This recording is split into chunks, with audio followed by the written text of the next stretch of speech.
Ladies and gentlemen, greetings. Can you hear me?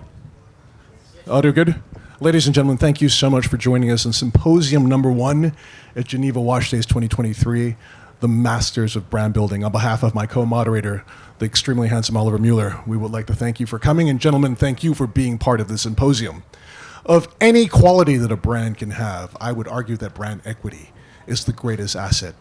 More than the real estate, more than the hand finishing, more than the building, more than anything, it is the brand equity, the singularity that has been created that makes that brand unique, and the capacity to explain that to the entire world. These 4 gentlemen, I would argue, are the greatest brand builders in our industry. May I please take the pleasure to introduce Mr. Jean-Christophe Babin, CEO of Bulgari, overseeing a 3 billion Swiss franc plus empire that encompasses watches, high jewelry, fragrance, accessories, and my favorite hotels in the world. You may applaud.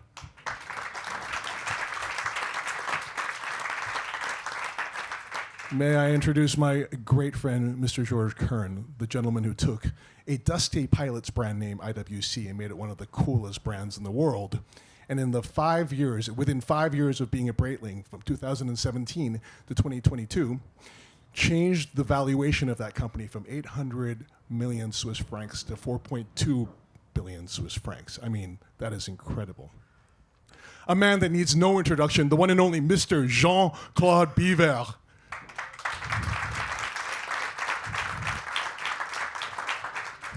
Resuscitator, revivalist, and some would even say creator of Blancpain.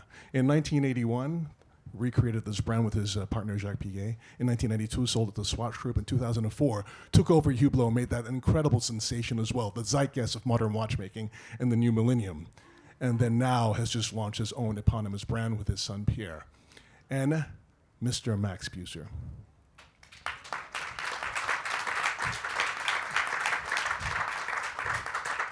Who in 1998 became, I think, one of the youngest CEOs of all time when he took over Harry Winston, became the champion of independent watchmaking. In the time that he was there, increased the revenue 10 times, and then went on to launch one of the coolest independent watch brands of all time, Max Büsser and Friends. Gentlemen, thank you all so much for being here. My first question for you is the following. In 2015, Apple launched the Apple Watch. And everyone said, oh, that's it. Watchmaking is now over, because young people would never want to own a mechanical watch, but quite the opposite has happened. The new generation loves watches, many of which are here, more than even old guys like me. And I would say that you guys had an instrumental part to play in that. Georges Kern, how did you do it? Today, what we see is that digital watches and analog watches are complementary to start with, so they're not in competition.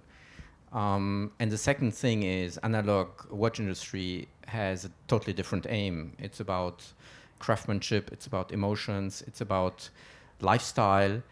And I think the Swiss watch industry did a brilliant job over the last couple of years in putting together great brands, exactly as you said, with great brand equity.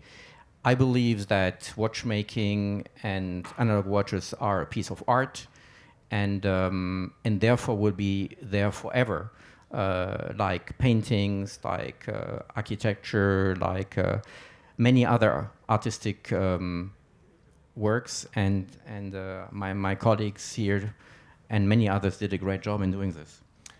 Thank you very much, George. George, I remember when you told me that, and this is back in IWC, it's really hard to reach maybe the guy in the middle of America who drives a pickup truck and hangs out, and he has maybe an agricultural job, but he's very high paid. But he's not going to read a specialist watch press, but on the weekends he's going to watch a movie. And when he's watching that movie, maybe it's The Bourne Legacy, he's going to look at that guy and say, that guy's cool, I could be him. And then he's going to look at him and say, that guy's wearing a watch. Maybe I should wear a watch. How important is it for you to use the mediums of today to capture the generation of today? No, you cannot dissociate watchmaking with art. People who are buying expensive watches, are buying expensive cars, are going to the cinema, are going into an art gallery, are seeing exhibitions. All of this is one package, is one lifestyle, one inspiration. And therefore, you have been talking about the Bulgar hotels. Also, this is also an experience. So everything which is related to experiences, to emotions, relates also to watch and vice versa, and is enriching. Each element is enriching each other. Mr. Babin, I would even go so far as to say you had the brilliance to create a closed ecosystem, one in which a person can never exit the Bulgari universe, one in which he could stay in a Bulgari hotel, experience the incredible service of the Bulgari hotel, then buy Bulgari watches to feel even more connected to that community, buy high jewelry for his wife or his girlfriend, wear the scents, buy the accessories. How important is it for you to create this connective tissue that brings everything together? Well, today we talk a lot about communities, and obviously the vision behind those activities is to build a unique community of people passionate of a certain lifestyle, a certain way of life, which I would define the Italian Dolce Vita, which is highly aspirational. And this lifestyle is built then upon some pillars.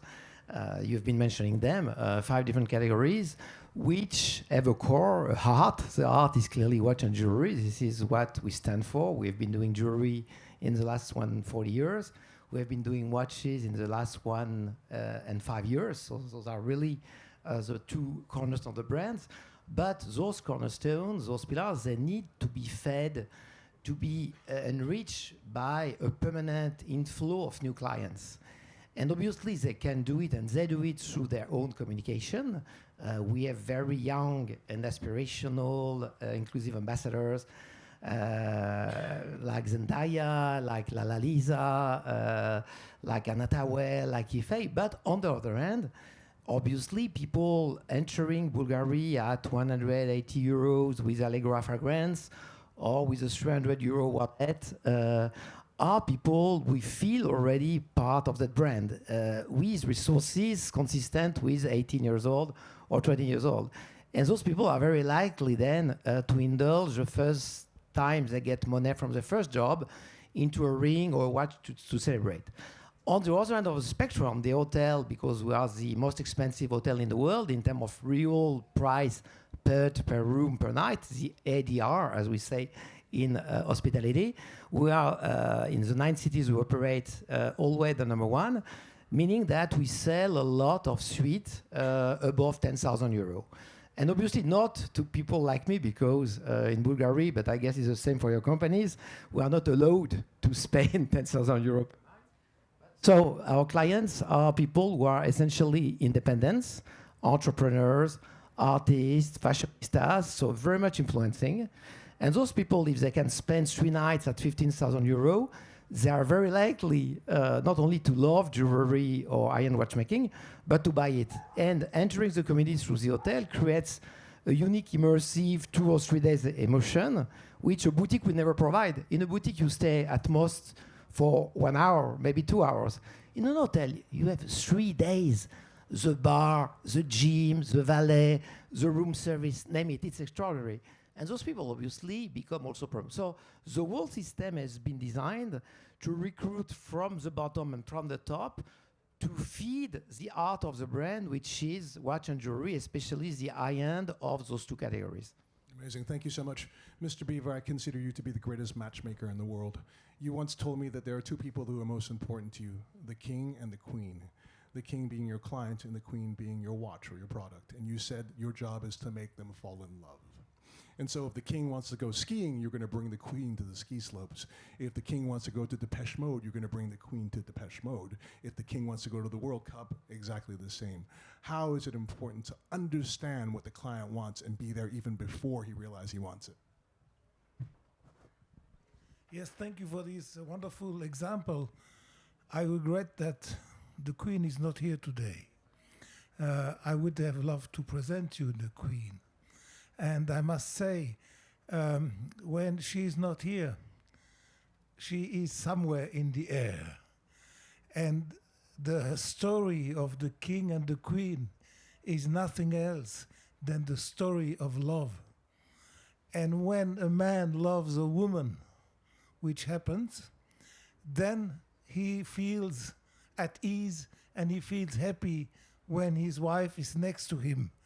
Now, what is the difference with the king and queen and watches? For me, the king is the customer. The queen is the product.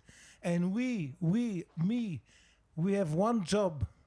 We must try to make the queen as beautiful as possible.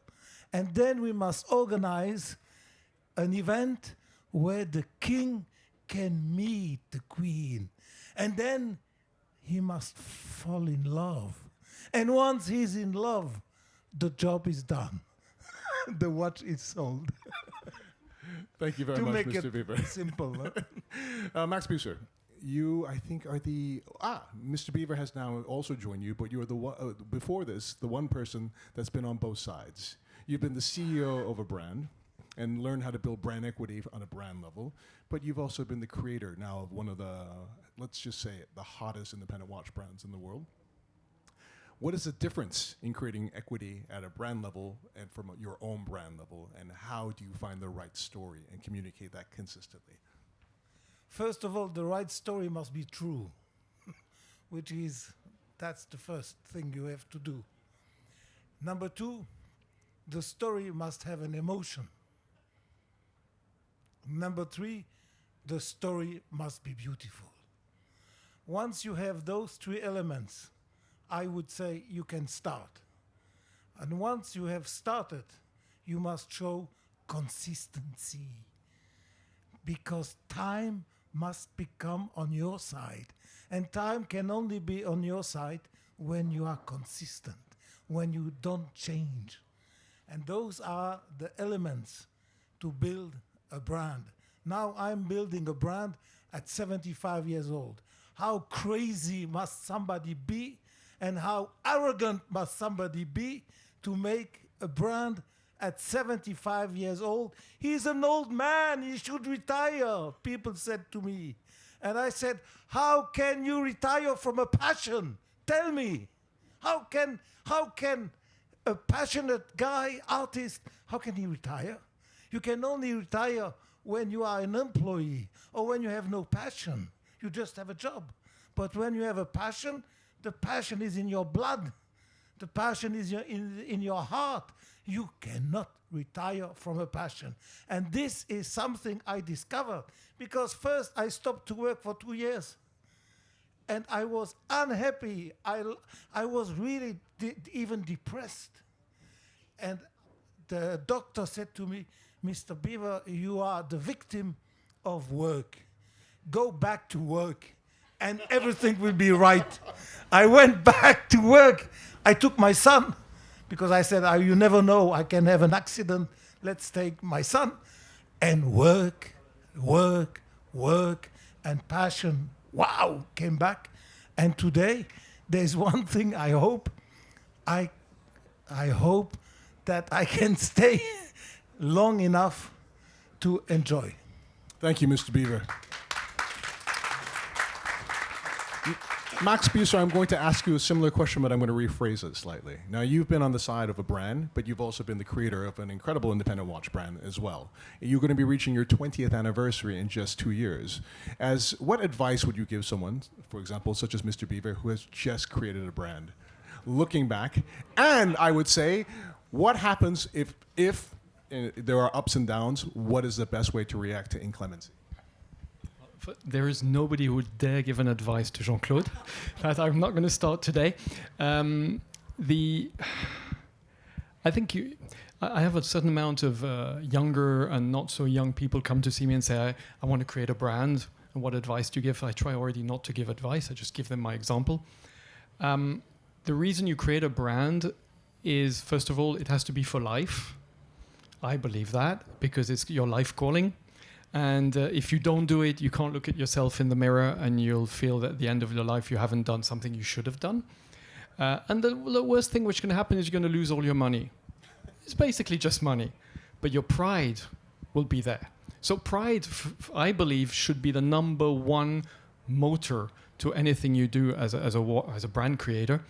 And if you do that, none of your decisions, you will not regret any of your decisions.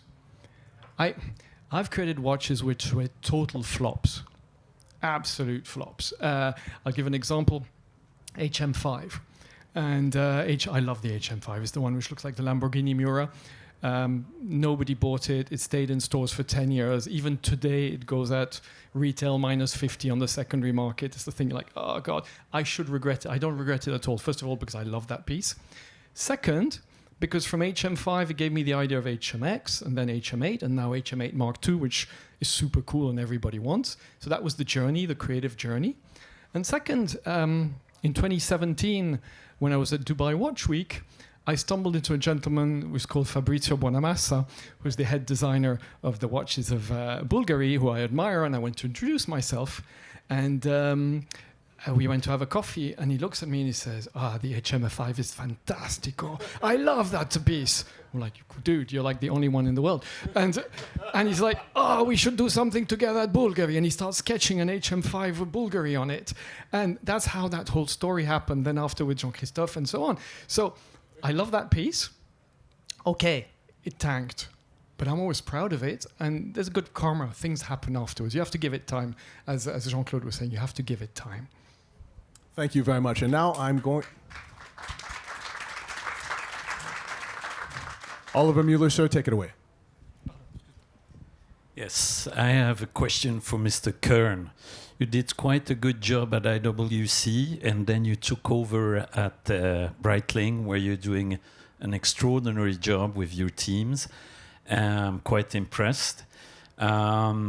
And what can you tell us a little bit what changed in your life, and if you're getting up earlier in the morning because you became an entrepreneur and now you don't have to do reporting half of your time? What changed in your life? What motivates you, and what are the key success factors that are bringing all those fantastic results? Because we expect at Morgan Stanley that by end of this year you might integrate the very exclusive Billionaires Club in sales. The fact to be an entrepreneur, as many other of my colleagues, is very different than, as Jean-Claude said, being an employee. I mean, in private equity, when we co-invested, there's money going away from your account to somebody else's account. So you're not getting, like in big groups, stock options, etc. It's a very different feeling and a different approach. So you feel owner of the company because you are, and I've always said that I think the team I have today at Breitling is the best team I've ever had in my life, and I saw that during COVID, the sense of responsibility towards what I would call the stakeholders, so our employees first and almost, then of course our clients, the shareholders and the community in which we operate. All these people showed an incredible sense of responsibility. And I'm very happy, to be honest, because 5-6 years ago, nobody believed in this turnaround. In particular, not the press, the blogs, the commentators. Nobody believed in our concept. I'm super happy, actually, for all these people who invested, who believed in the new concept, and who are very happy today, considering the valuation of the company. And at the end of the day, I always say the same thing. It's not the comments you get from outside who are relevant, the blogs or the purists. What is important is the success, is the consumer. At the end of the day, it's the consumer who decides, and you cannot argue success. And if these people, is consumers, buy your watches, and we more than tripled, it means that you get more hearts, that you achieve what you wanted to achieve, and that these people are happy to buy your products. And that's the ultimate sign of recognition. I would like to rebound on that. Now you have done this incredible success story. What's the next step? You're going to buy the next brand, or what is going to happen? An IPO, probably?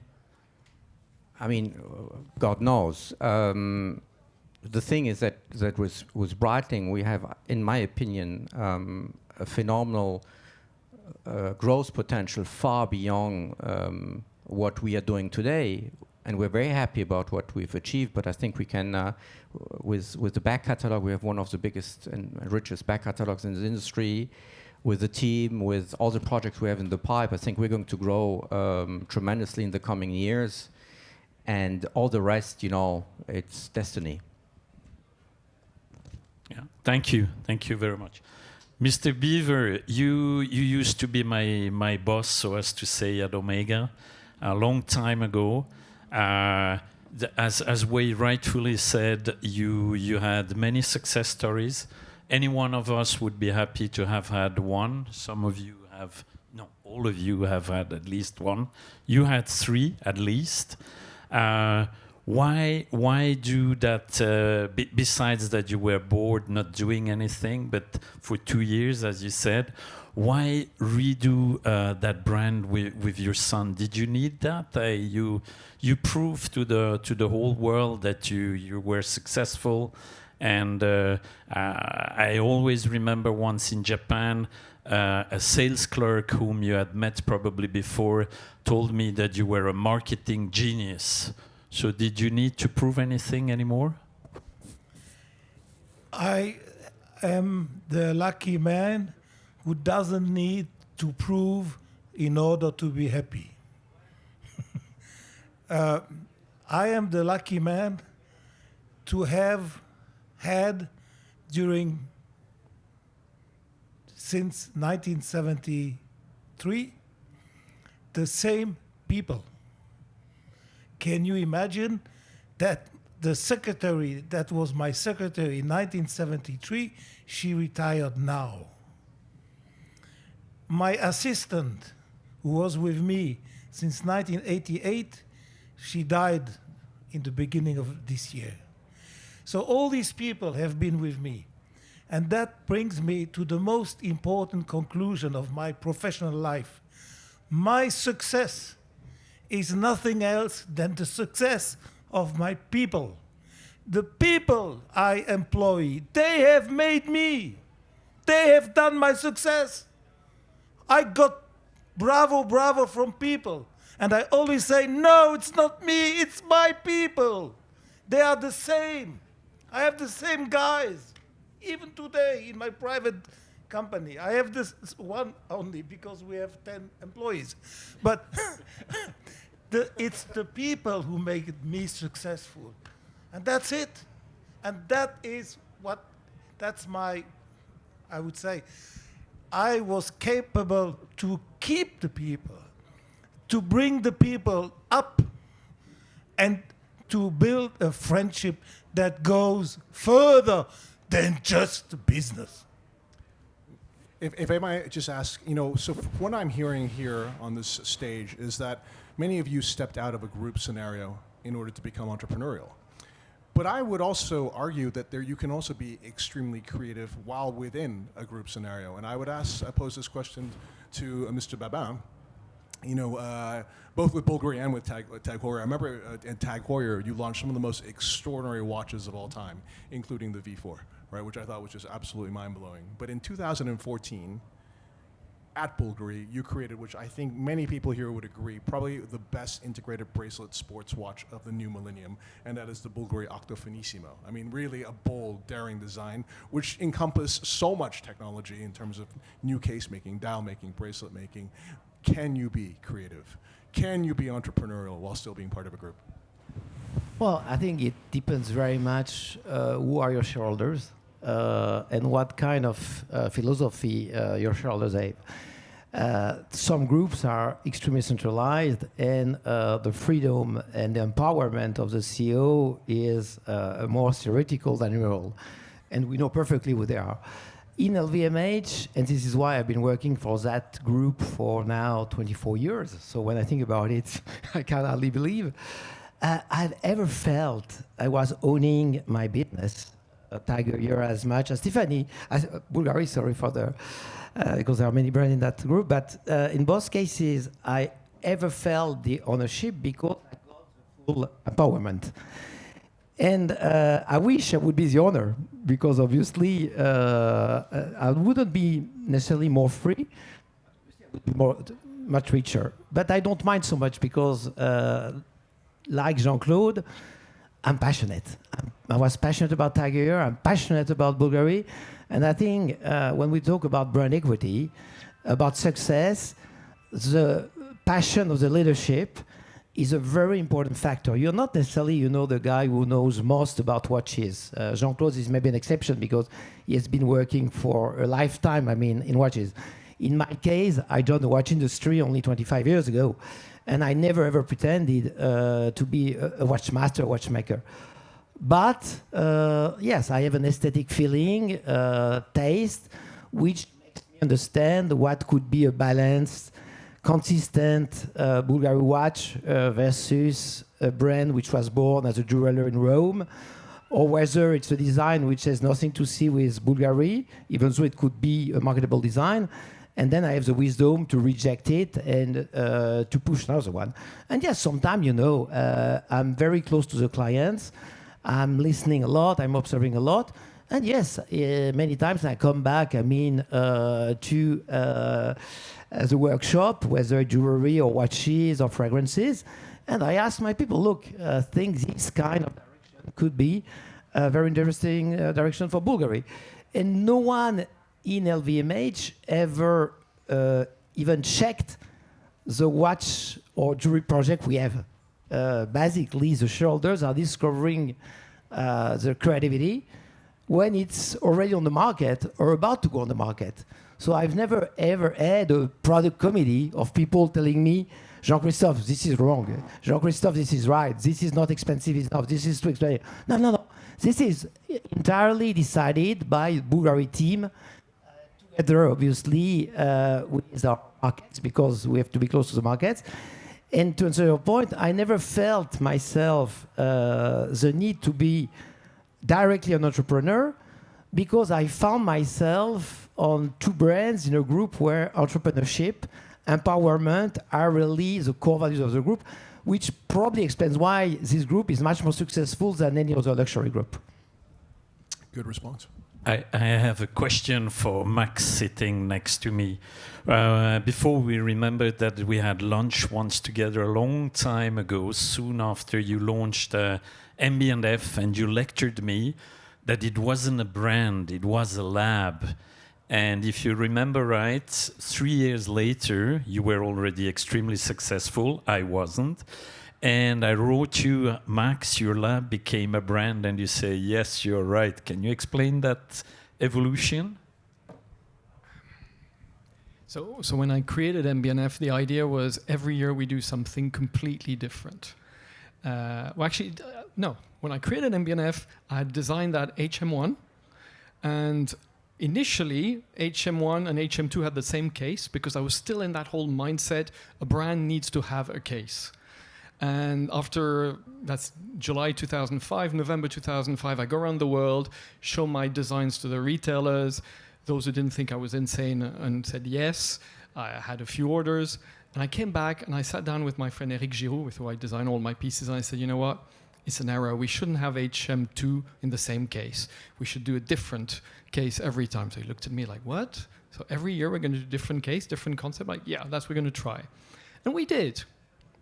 And then one day, I think it was maybe the 10th anniversary, 2015, journalists came up to us, to me, and said, "Oh, you're so consistent." And I was like, "Oh, what do you mean consistent? I am not there to be consistent."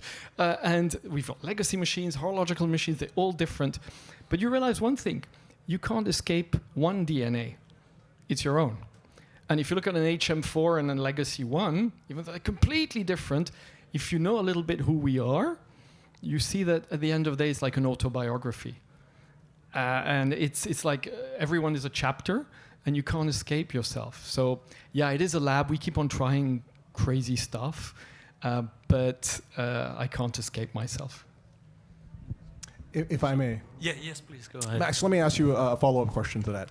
Your brand, Max Büsser and Friends, is something I love, but also deeply rooted and integral, linked to your personality, to who you are.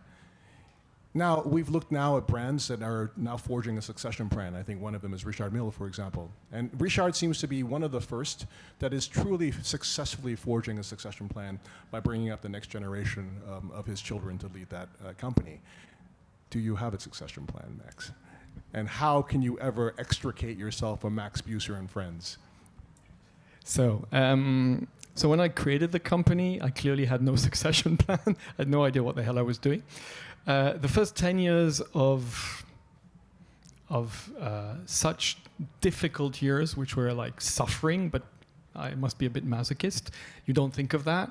Then you've got the next 5 years where finally you're not suffering as much and you're more or less understanding where you're going. That's 15 years. And then COVID hits, and suddenly the world discovers your brand and says, wow, you're great. And you're like, where were you guys the last 15 years?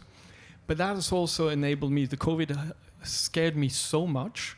I mean, on the 17th of March 2020, when I sent my whole team back home and I was blocked in Dubai, I thought, nobody's ever going to buy a watch again. It's finished, it's game over. And then you get so scared, then you start thinking, I have to think of the next step. Now, there's a fantasy, which could be, I'm 56, in 3.5 years, I'm 60, so that's what, 2027? I announce that in 2027, we stop the brand. So you've got 3 years to buy MB&Fs, and then we stop it, and we dissolve the brand. But that's an artist's fantasy. I can't do that, because there are 50 incredible people in my team. Like we talk about the team, the people who've been following me for years. They're all the clients. But it is a cool idea. But okay, we can't do that. My kids are 6 and 10, so that's a little bit young. So clearly I've been working on the last 3 years on a succession plan, which is much more a, how does brand survive if something happens to me? It could happen tomorrow, it could happen in 10 years. And it also, I don't want to be forced at 80 years old to come back and have cool ideas, and if I don't, then the brand doesn't actually exist. I would love to do it if I want to, but not because I have to. So all of this has been putting in place. It's 70% there. It's finding people who are creative who will be actually art director in the company.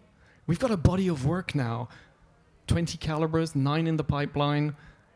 Somebody who could take over after me could actually use that work like Karl Lagerfeld did for Coco Chanel. I'm not trying to do an analogy, but the same sort of idea. And so it is possible. We're working on all of that, which doesn't mean we need to sell. We don't need to sell our company for it to continue. Would you ever consider selling your company? No. Thank you very much, Max. Mr. Biver, I would like to know, you've created now your new brand, but previous to that in your career, in the 3 brands that you oversaw, Blancpain, and then while you were at Swatch Group, Omega, and also with Hublot, what was the moment where you were like, this is one of the greatest moments of brand building that I've ever achieved? I'll give you an example. I remember when you came to Singapore, you were at a Hublot and you said, Wei, can you organize a dinner for me? And I said, yes, I'd be happy to. I said, I'll go and invite everyone that loves Hublot. And you said, stop. And I said, what? Go and invite everyone that hates Hublot. And I said, but Mr. Biver, why? And you said, because the people that love me, I already know them, but I want to meet the people that hate me, and I want to talk to them. And it was incredible because I saw you win them over like an evangelist, one after the other.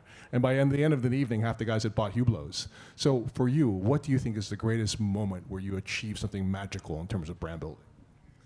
The greatest moment happened, I don't exactly remember, I think it's 2007, and I was in Saint-Tropez in a restaurant on the beach. Club 55. At Club 55, exactly. And we have a house there. I had been 3-4 years to Club 55, and you cannot believe it, I never saw a Hublot on the wrist of these fucking customers. Even the restaurant was fully booked. Even if the guy said to me, today we did 1,000 couverts, I said, but no, nobody has a Hublot. And on that day, I said to my wife, you know what? I will go through the restaurant and check. And if I see one hublot on the wrist, I pay to the whole table. If there are 16 people, 18 people, I don't care. I will be so happy. I will pay to the whole table the bill. Of course, I didn't find. But the year later, I found 16 people. And I don't want to mention who they were, 16 people. One was wearing a hublot. And I had to decide, do I pay to these 16 guys just because one has a hublot? Yes, Biver son, you promised to yourself that you would pay. And I paid 16 tables, the whole meal. That was an incredible day for me in those days. And as I recall, that became now one of the hottest watches to be wearing in Club 5. Although, to be fair, it's probably not good to wear any watch to Saint-Tropez right now because you'll just get robbed. But Georges Kern, same question for you, sir. You've done something extraordinary at 2 brands now. I remember at IWC, you took this from a dusty, analog, anachronistic pilot's tool watch, and you suddenly made it so cool. Every movie star, every celebrity wanted to wear this. And now with Breitling, of course, you've made this so visible with your squads as well. What is the greatest moment of brand building that you recall? When you see that it's picking up. I think that's at the moment where you see that the work, because it doesn't happen overnight, obviously. The relaunch of a brand, there's a lot of thinking, lots of discussions with your colleagues, etc. Then lots of implementation, and suddenly you see that it's picking up strongly, and that's a big a moment of satisfaction. It's like when you're in a soccer team and you score a goal. So this is obviously the moment, and but every goal you score is a moment of satisfaction, because it's a result ultimately of that work, that thinking process you've put into the brand. And thank God we had many of these moments at Breitling, and I'm sure we're going to have many more also in the future.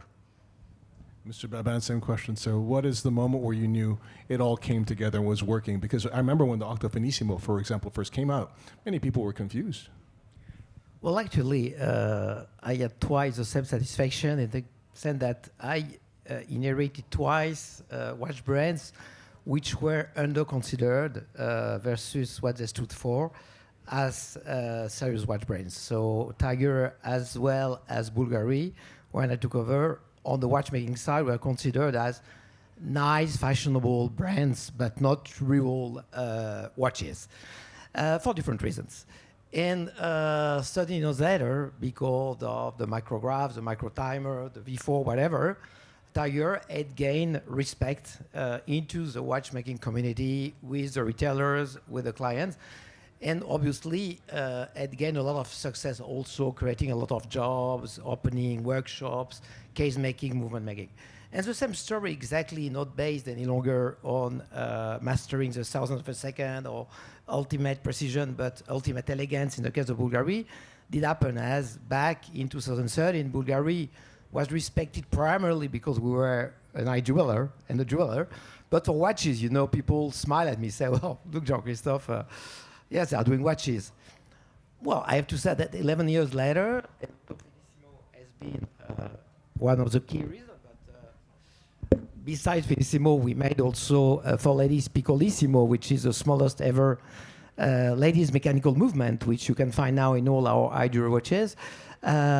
I feel that Bulgari is really considered in the first league as a very serious watchmaker, benefiting obviously from the Italian design genius from jewelry, but in the Swiss landscape of very reputational brands, Bulgari really stands for that.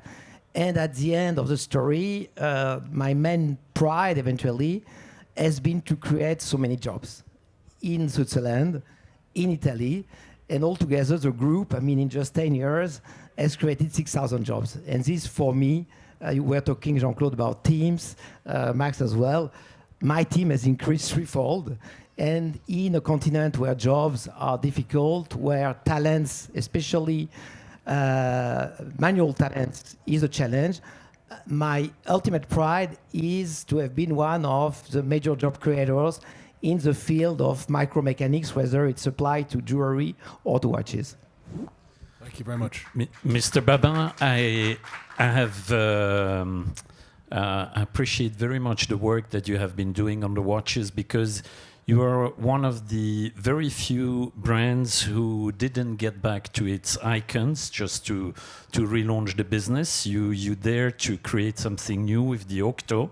That's quite impressive, because most of your competitors are just reviving their icons. Okay, if I'm the boss of Cartier, probably I would do the same, because I don't know what there is still to invent there. But at Bulgari, you had also some product icons, and you pushed forward with the Octo, which is very remarkable. Do you think that that it was quite daring, that you were taking some risks? Can you explain a little bit how you took this decision? Well, actually, the chance probably I got when I joined the company is that there was not a real Bulgari watch icon. Even Serpenti was just, a high jewelry watch for very few people. Tubogas was born 1 year before, and then Octo was born the year after. And so probably my best decision was to acknowledge that we had no icons, and coming from Tiger Year and knowing a bit about the industry and the successful brands, could have been Omega, Hublot, Breitling, and BNF, I knew that we needed icons, but we had no icons. So arbitrarily, I stopped most of the existing lines, and I decided to focus on Serpenti, because it was a true story, from Bulgari, born out of Cleopatra Queen coming to Rome with snake designed gold bracelets, which then the Roman goldsmiths started to produce. And the Bulgari brothers had the genius idea to revive in the late 40s. But no one had the idea that this watch could become a daily watch. And likewise, Octo was just born, and it was also very much unique. Jean-Claude was talking about you have to be different, you have to be relevant. And again, this Octo shape was different, was relevant. It was very architectured, like the Roman cities. And so it was not such a difficult bet, together with Bulgari, because this is a Roman imperial coin stylized by Gianni Bulgari in a very other way, to bet on those three. But it was a bet because those three were representing about 5% of sales when I took over back in 2013.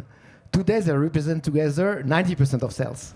So I think that it's a story which is quite interesting, that we created icon out of virtually nothing but legitimacy of newly born babies, in which I believe because they looked very consistent with the brand DNA. Would you agree if I say that even though you are very successful with your watches, and as I said, they are beautiful, you are legitimate to be in haute horlogerie, etc., would you say that nevertheless the jewelry is growing a lot faster than the watches? Would you agree with the estimate that your, let's say, the sales mix is below 15% with your watches? Is that more or less right? I agree. The reason is that the jewelry, and this is why a lot of fashion brands are rushing into jewelry, is a market with an extremely high growth potential, because this is the oldest luxury market in the world. Jewelry started 15,000 years ago. And in every culture, civilization, time of mankind, jewelry has been the first artistic expression of humankind, always associated to turning points in life, essentially mating. I fall in love, I celebrate it with a piece of jewelry. So jewelry is really visceral. It's something that the human being, since they can eat and shelter, are doing to celebrate what's most important in life. And therefore, as we have more and more people living on planet Earth, obviously, this 15,000 unique heritage continues, to snowball positively. And so it's virtually impossible to be the jewelry category in terms of growth, Also because jewelry is made only of precious and rare stones and materials, which, whatever happens in 100 years, if I go, because I have no more money, with my gold watch, with my gold bracelet, maybe I will get less money than today. Very unlikely, but maybe. But I will get some money. If I get in 100 years with my shoes, or with my bag, or with my belt, or with my Bulgari tie, I will get zero. So we are the only luxury where the future value is sure. You don't know how much, but you know that whatever happens, you will get something out of it. So there is a dimension which is unique in luxury. So it's not a surprise that it's growing faster, but not only than watches, than any other category in luxury. I think maybe hotels, luxury hotels, are the only one growing even faster because it's immersive experience.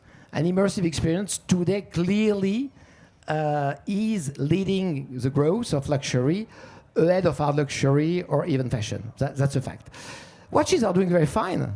We, year after year, outperform the Swiss watch exports, but it's not enough to beat the jewelry. And therefore, we have to acknowledge that the jewelry is getting bigger and bigger as a percentage of our sales. But it's good because jewelry is also highly profitable, so I don't complain. Guys, I know you guys will probably all have your questions, so we're going to hand it over to the floor. I have just one last question for everyone that's on the stage, starting with you, Max. You know, who do you consider to have been the greatest brand builder in the watch industry and why? Current or historic? Okay, I'm not going to take the risk of taking anybody who's still alive. And I was incredibly lucky to work with Günther Blümlein. And maybe today people have forgotten him, but he's the man who helped revive IWC from the ashes, and then George took over.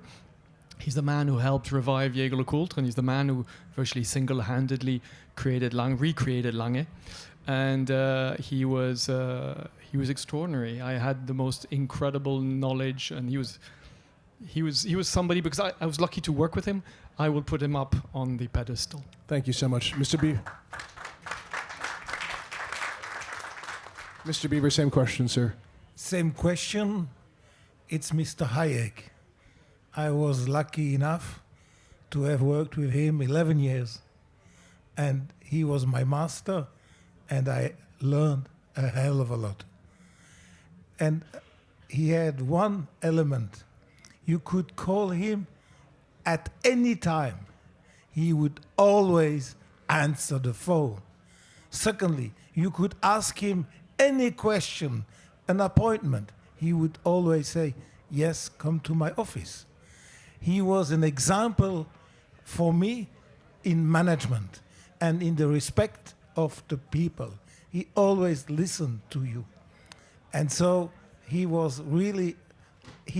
impressed me, and I'm not successful in that, but I try to be like him. Thank you very much. George? Well, I would probably nominate all the CEOs of Rolex since the creation of the company. I think it's an amazing company, full of respect for the industry, and I always said that probably Rolex is the best citizen of the industry, and without Rolex, the industry wouldn't exist. I'm extremely happy that they bought Bulgari. They have the right... Büsser, sorry. Not yet, Mr. Kern. Well, It's coming maybe, but it's not yet done. both starts with B. You were talking about Tiffany, so I'm sorry about that, but it's because you're so close to me. They bought Büsser. No, they have the right attitude. Not only the product is perfect and brilliant and consistent, and we've discussed about that in terms of brand building in a constantly changing world.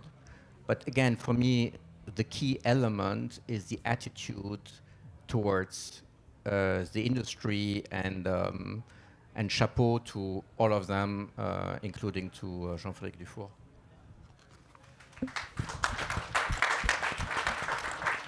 Well, to me, it's quite easy to say it's without any second thought, Mr. Jack Heuer. Jacques Coeur was out of the company when I joined back in 2000. He had left in 82 and moved, against his will to a totally different business in engineering in Hong Kong and then retired happily. And I arrived, I knew nothing about watches. I came from applied chemicals to consumer goods, so shampoos, detergent, whatever. So I knew nothing. And first thing I did was to meet the former Tiger CEOs to understand. And Jack really, for me, was like a one-in-a-lifetime chance to learn something from a visionary, from a passionate pioneer, the guy, before quartz had brought to life one of the very first self-winding mechanical chronograph. When the quartz devastated the industry, he suffered like anybody, but he dared creating a quartz manufacturer in Switzerland, which obviously financially failed, but he tried, he dared, and eventually, he somehow failed to establish it profitably, but then he had the genius to totally rethink his watches so that they fit with quartz, moving them more straightforwardly towards sports watches. And long after he retired, Tiger built his success in the 90s on the 1000, 2000, 4000 series, which were inherited from Jacques Coeur, because at a certain point he has the courage to somehow put aside the then successful Monaco, Carrera, Ottavia, because they were all relying on mechanical movements, to reinvent the brand. And then when the new team came with Christian Viros, they really could leverage that with quartz in an amazing way. And when I convinced Jack to join as honorary chairman of Tiger Years, this was 1 year after I took over, he has been really my spiritual father, my best sparring partner, a true British gentleman. But even at 90 years old today, he's still a visionary. He still has a lot of ideas. He still will share his thoughts, not only on Tiger, which is not my responsibility longer, but also if I ask him something on Bulgari, and something very clever. He doesn't know anything about jewelry, but he's so curious in his mind, he convinced Enzo Ferrari to put for free, or virtually for free, your logo on the Ferrari cockpit against timekeeping on the Fiorano racetrack. And then the brand became global. So he's a genius. I think he's a giant of that industry. I forced him to write a book on his life, and I encourage all of you to read that book because it's highly inspirational of a generation which we will badly miss in the future.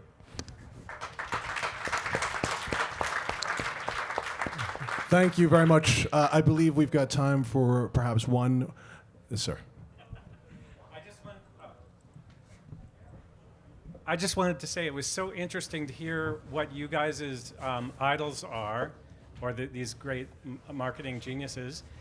And I think, speaking for everybody in the room, you are amongst the greatest of many of us, and I just want to thank you.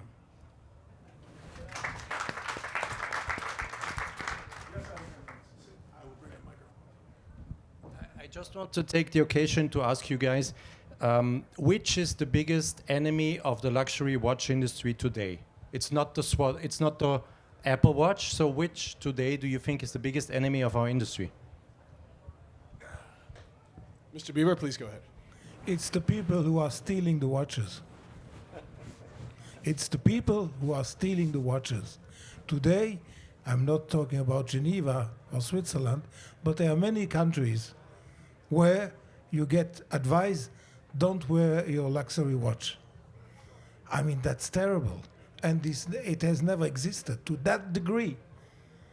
And I think that can be a threat for luxury watches. It can be, eventually not, but I am afraid about that. I totally agree. I stopped going to London specifically because of this issue. And it's so bad in London, they have to drive around with panel trucks with screens that say, please don't wear a watch. Max Büsser. I'm not going to make any friends here. For me, it's the enormous amount of people working in our industry who actually don't give a damn about watches. There are a lot of people in our industry who are in the industry but don't like watches. Thank you, Max. Georges Kern. Obviously, we all face, for those who have been in the industry, ups and downs, crises, stock exchange implosions, etc. But to be honest, and I agree with what was said, all these are dangers. But fundamentally, I believe that we're going to have decades in front of us of growth of the analog watch industry and of the luxury industry, because you have more and more wealth in the world. There are more and more countries opening. We haven't even started in China. We're nowhere in India, Indonesia. There are millions and millions of people also in Western countries. So yes, there will be ups and downs. Yes, there are dangers, specific dangers. Yes, there are people who have less passion than others and love for this industry. But fundamentally, because humans are as they are, and many of them are Epicurean, I believe that the future is bright, and we have to believe in it.